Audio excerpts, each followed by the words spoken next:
Hi guys, you'll be so glad to hear that I was singing in my last attempt to record this video, but I didn't click the record button.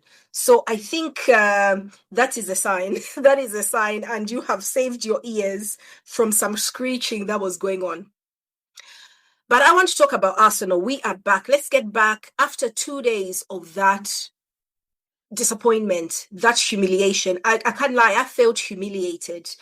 And I've got a reason for that. And I think this reason is going to be really good. And I'm going to also explain why I think that Arsenal are still going to win this league. Personally, we've been here, whatever. We've bottled one game. But I will explain to you first why Arsenal fans have thrown their dummies out of their mouths. We have thrown our toys out of the pram because of that invincible season has given us this delusion that it is possible, that it is quite possible to go through a whole season unbeaten. We sort of accept draws, but we can only draw to some of the best teams in the world, not Nottingham Forest. When we drew against Liverpool, it was devastating for me. I was like, why would we, because I think, first of all, we're the best team in the world, best team in the country. On paper, we've got the best depth. We played Manchester City, they packed the bus, and we basically, the team Arteta put out, I thought that was a cowardly team, very defensive. But you know what? It probably wasn't. But that's because we got a draw and we should have got 3 points. But that is just me being unrealistic, because I was one of those viewers. I was old enough to remember that invincible season where at the end of the season, we smashed it and we went through a season not losing a game in the Premier League. So forgive us at the end of the day. And that is why we react like this. We play Manchester United, a team basically who we look down on. We think they are absolutely shameful because they can't find, it's Man U. Come on, anyone can beat Man U. They can't close a game. They couldn't organize a piss up in a brewery, basically. They have struggled for the last few years, and we have been progressing. These guys come, first of all, they absorb our pressure for 30 minutes. At the end of the game, they walk away with 3 points. To make it worse, their players were mocking us before the game, saying we are going to do the same as we did to Man City, to Arsenal. And we didn't prepare for that. So all those things are things that humiliate, and I understand. I mean, yeah, I'm very embarrassed that my players, I've got a team full of players who do not have that attitude. Martin Keown wouldn't have allowed what happened on Saturday to happen to us at all. Vieira, are you joking? What planet do you live on? So the character of our team is very different. They're very nice guys. They listen to their manager, who, by the way, is very controlling. Basically, if you don't do what he wants, you're on the bench for the next 6 months.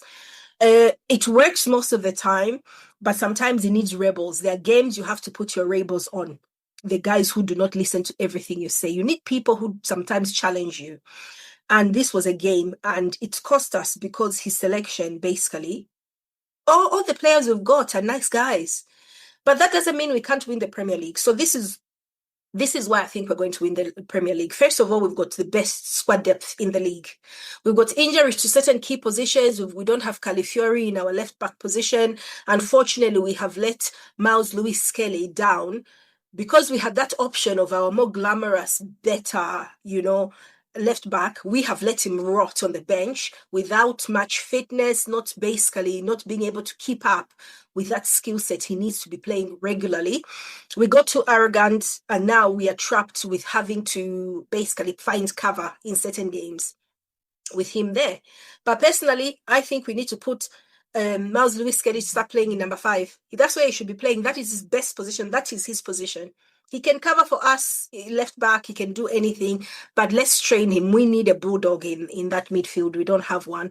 We've got a nice kitty cat in Zubamendi there. Please don't try and tell me anything else. I don't want to argue with anybody.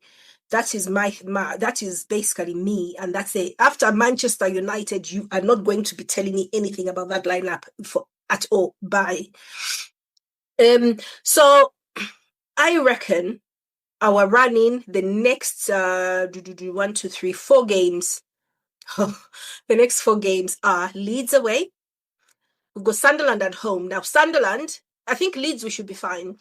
They are challenging and they're pretty interesting leads, but I think we can beat them away from home easily. It depends on the kind of lineup we've got. We need a strong holding midfield.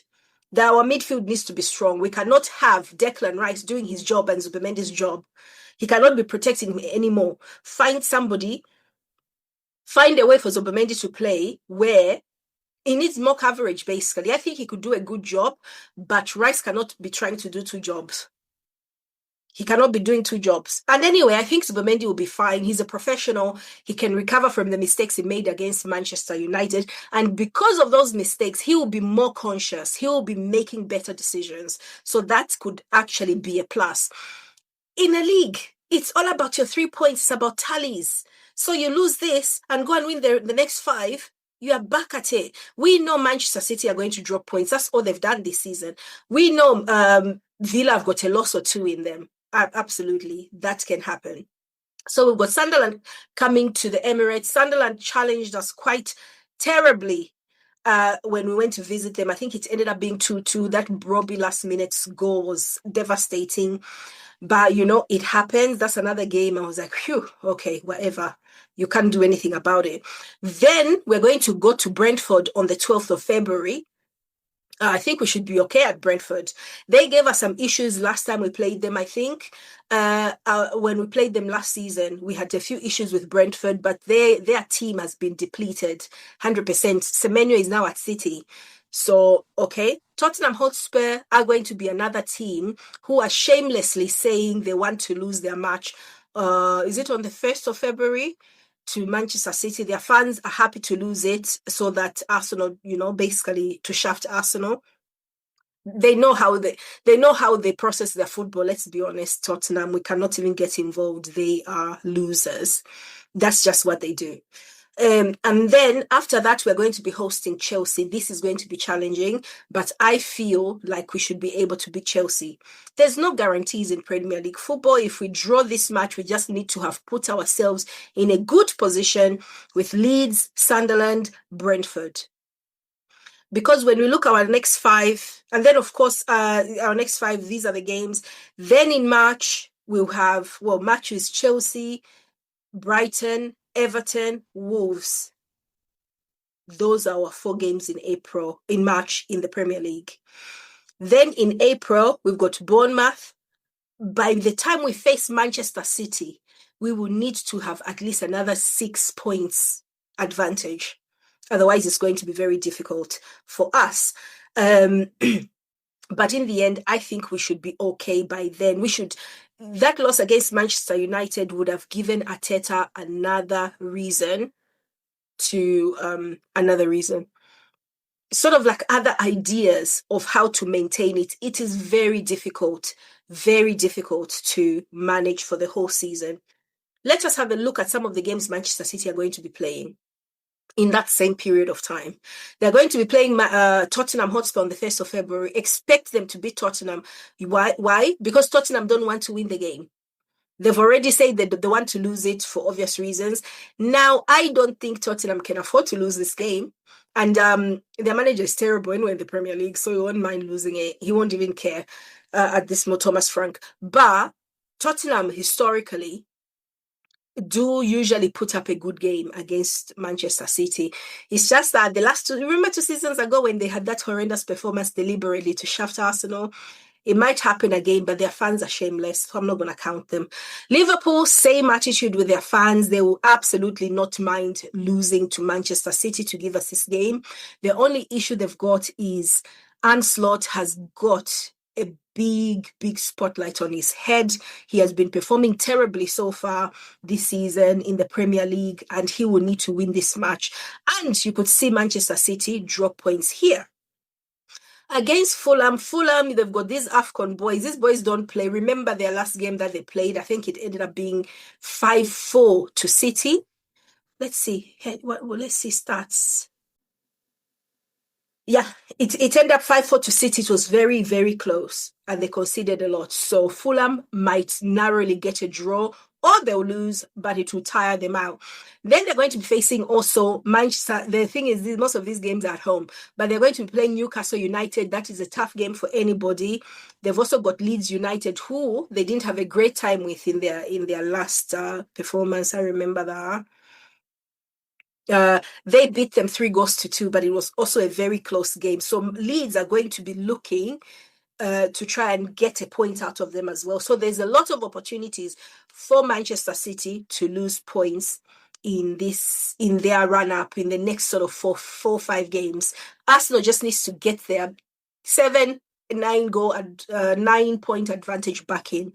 But yeah, I reckon at the way things stand, Arsenal are still odds on to win this Premier League title. We do have a reputation for bottling it, and you can't deny that. We have literally had to take so many back steps every time we play this season. But at the end of the day, I think our team, the way we support the team as well, this doesn't mean we shouldn't criticize them. When they do stupid things, we definitely should criticize them.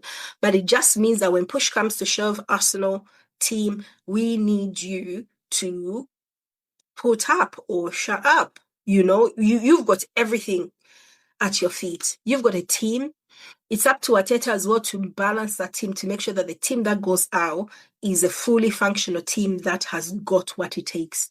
Every single game. It's not about the same players. It's about suitable players for that game. You cannot be putting Zubimendi to play against Newcastle. What are you looking for in this life? To go and do what? Newcastle will eat him alive. You need somebody with an attitude in there, someone cynical. There's no cynicism in this team. Nobody who's cynical. Everyone is so nice, which is the worst thing about it. But I think anyone cynical probably would rub Arteta the wrong way. But let's see how he's going to do it. I really believe. Do I trust? No, but I believe that Arteta this season has got enough to narrowly win this Premier League. So you guys get ready to send me your congratulatory presents at the end of April or May. Get ready to send that to me because I am ready to receive them. But yeah, let me know what you think, and I really, really think Arsenal are in it to win it. Let me know. Thank you guys for joining me. I'll be talking to you soon. Bye-bye.